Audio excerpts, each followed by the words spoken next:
Good morning, Facebook. Hold on, this is bright. It's hurting my eyeballs. All right, here we go. Feel better. All right, good morning, Facebook. This is Lori coming to you live from Lori's Wellness Loft. And for those of you joining me for the first time, I am a health and life coach and an advanced energy healing practitioner. And my goal is to come on daily to give you little coaching gems that you can start using right away to live a happier, healthier life. So happy Saturday. Hello, Christy. Today, I am going to talk about a topic that will be very valuable to all of you. Trust me, if you have 10 minutes, stay in your seat, grab a pen and paper, because I'm really going to be giving you some good, this piece of hair, gems that are going to help you. Christy, I'm in my other massage room. Do you like it better in here?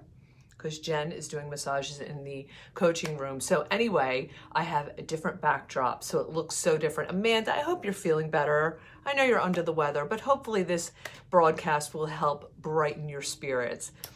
So today we're talking about dealing with difficult people.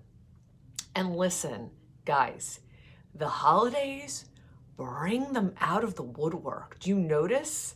And listen, we can all be difficult when we are not feeling well, when we are tired, when we are depressed, when we are anxious, when we are struggling, when we are hurried through our day. So, we talk about the hustle and bustle of the holiday season. Some people don't like hustle and bustle. Some people like to have a certain schedule. Sorry, that's what I lost a word. Some people like a schedule that is very predetermined, and when somebody throws a wrench into their schedule and tells them they have to do different things, they get very unnerved by that. And because they're walking around with with one nerve left, I say it all the time, like to my kids, they'll look at me and they'll be testing me. I'm like, I have one nerve left and you're on it. If you don't want to see the crazy eyes come out, I suggest you step off, okay? So imagine this. There are people out there all over, most of which are banging into you in Walmart and ShopRite with their carts because there's no room to move. Do you hear what I'm saying? Drop me a 1 in the comments below if you get what I'm saying. Have you been out there and you could feel the tension, all right? So you can apply these tips today, like during holiday season, and you can also apply them later on. So how do you deal with difficult people? How to not be a difficult person yourself? Okay, so number 1, when you get triggered, okay, I want to explain what triggered means, just in case that's a term you're not familiar with. Sometimes you'll be going through the day and somebody says something that just like zings you into the core of your being, where you are just like twisted, right? Where it just hits you the wrong way, or it reminds you of something from your past, okay? Somebody might walk into your office and say, oh my God, Christy, it's a mess in here. And you remember way back when your mother used to walk into your bedroom and say, oh my God, it's a mess in here.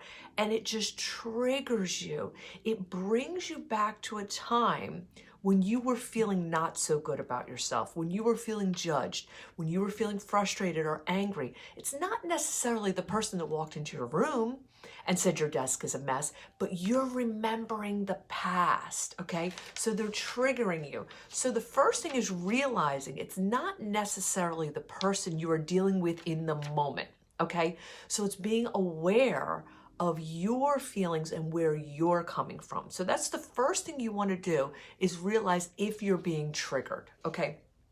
Next thing you want to do is you want to really listen to the person, okay? So the thing might be, instead of just jumping to these conclusions, supposed conclusions in our head, when someone triggers you or when someone challenges you, you want to find out why. Where are they coming from? So, my daughter might walk into the, after school and just like go off and be very confrontational, and I might go back at her, which is not going to help, because that's just going to throw gasoline on the fire. Okay, so what I'm going to do is I'm going to ask questions. I'm going to say, Allie, wow, you look really frustrated today. Did something happen at school? Do you see how I'm asking where I'm being curious? I'm asking to get some feedback from her, because the more questions you ask, the more information you're going to have, and the better educated you will be and better able to deal with the situation at hand, as opposed to just going in and assuming that she's angry at me. She's not angry at me. She's angry at something that happened during the day. Okay, so don't make it about you. All right, so number 2, you want to be curious. You want to ask questions. And the way you ask questions curiously is you don't like point fingers. You kind of keep a neutral face. All right, and you say, Allie, I'm curious. You look frustrated. Did anything happen today? Or, using words like, it's interesting that you say that. Like if she would walk in and say, oh, Mom, you're such a whatever. Or if somebody would say something negatively to you, you would say, that's interesting. Why would you say that? And then allow them to go on more. And normally when you allow them to go on more, good morning, Debbie, you will notice that you get more information, more ammunition, more fuel to help you deal with the situation more calmly and in a more educated manner. Okay. Number 3, this is the most important. You want to be able to respond to a situation, not react. What is the difference? And I remember this was a huge game changer when I got this, responding versus reacting. So if somebody comes at me in a difficult situation, okay, and I'm trying to think of an employee, okay, because I don't have a boss to worry about. If an employee comes to me and they say, I don't like the way this is working, this is making me feel a certain way, blah, blah, blah, they're coming at me, and I want to be like, reacting would be, is your name on the sign? My name's on the sign, right? So you do what I ask you to do. That's reacting, okay? That's me getting I'm not gonna say, that's me coming from my ego and saying, how dare you talk to me? I'm the boss. Don't talk to me like that. Instead, I wanna be able to respond. I wanna be able to hear everything that employee is saying to me, roll it around in my brain before I let it fall out of my face, and then respond in a way where I can be compassionate, where I can be understanding, where I can try to look at the other side of the story and hear what they're saying and then respond to that. I remember one time I had an argument. It wasn't even an argument. I listened to somebody blow off steam at me for about 30 minutes. It was a misunderstanding. I had called this person. We were talking about a situation that occurred. I only got half of my sentence out of my head, and this person reacted at me and just screamed and yelled. I'm telling you, I was holding the phone out here. Screamed and yelled at me, I'm telling you, for 20 minutes. And I just listened, and I listened, and I listened. And let me tell you, it wasn't pretty. It wasn't easy for me to absorb all of that, the horrible things that this person was saying to me. And then at the end, after this person said all these awful things to me, I said, if you would have allowed me to finish my sentence, you would have heard me say, blah, blah, blah, but there's nothing we can do about it now. Okay? I wasn't accusing this person of anything. I was just saying what I had to say, and this person lashed out at me, and then this person felt really bad afterwards because they misinterpreted the whole thing because they didn't listen to my whole side of the story. And I was forgiving them. And they were defending, instead of just listening to what I had to say, they got so caught up in their defending their side of the argument and attacking me that person felt very, very small at the end of the conversation. Okay, so don't be that person. Last one. Okay, so how do you respond and not react. This is hard. You have to be an observer. So when you're in that situation, so I'm on the phone and I'm allowing this person to just scream and yell at me, I actually imagine physically removing myself and I'm just observing. I imagine I'm not in that exchange any longer and I'm just watching it. And I had a mentor one time tell me that she physically slides herself back a little bit. So here I am, I'm in the conversation. She would like slide her chair back a little, or she would just step back, signaling to herself, okay, I'm removing myself, even though I'm still here. I am signaling to myself, I'm removing myself, and I'm just going to watch this interaction and see what happens and observe it from a neutral perspective. Now listen, this takes practice, especially when someone is attacking you or being really cruel or being mean or being judgmental or whatever your interpretation of what is happening here, okay? You can do that. Number two, you can really physically remove yourself. If you're in a situation, like if I were on that phone and I couldn't take it anymore, that's why I used to love the flip phone. Do you remember the flip phone? It was such an effective hang up, like hitting the button down. But the flip phone, when you'd smash that down, I used to love smashing the flip phone down. Anyway, I could have smashed my imaginary flip phone, taken a minute, taken a breath, called this person back later, or sent this person an email, or done something. Hello, Chaz, we're talking about dealing with difficult people. Not that you're ever one of them, but they're out there. So we're teaching people how to deal with difficult people during the holidays. Because guess what, guys? They're all going to show up either in the store, at your dinner table, on the street, driving. You're going to run into them, and this is going to help arm you against those difficult people. If you ever miss the broadcast, you can always go to my YouTube channel because I always put them up later. So if you can't stay for the whole thing, they'll be there, okay? Along with a bevy of information on other days that I've talked about.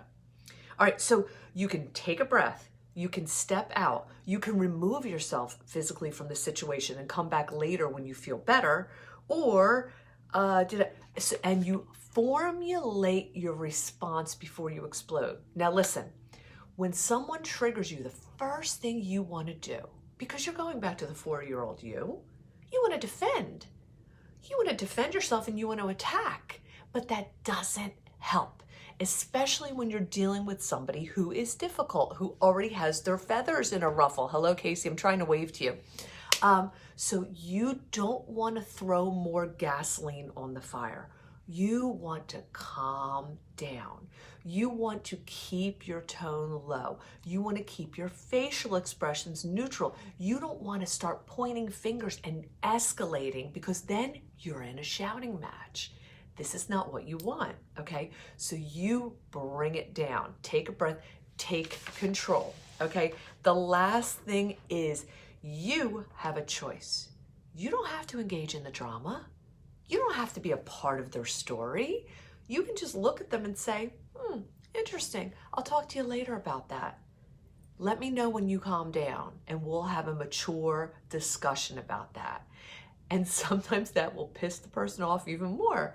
But the thing is, what we have to realize is we are the only people in control of how we react and how we are feeling in the moment. They can't control it. And let me tell you, more times than not, when I am in a situation with people who want a reaction, sometimes they get even more angry when you look at them and laugh and say, I'm sorry you feel that way. It's up to you if you want to feel that way, but I choose not to.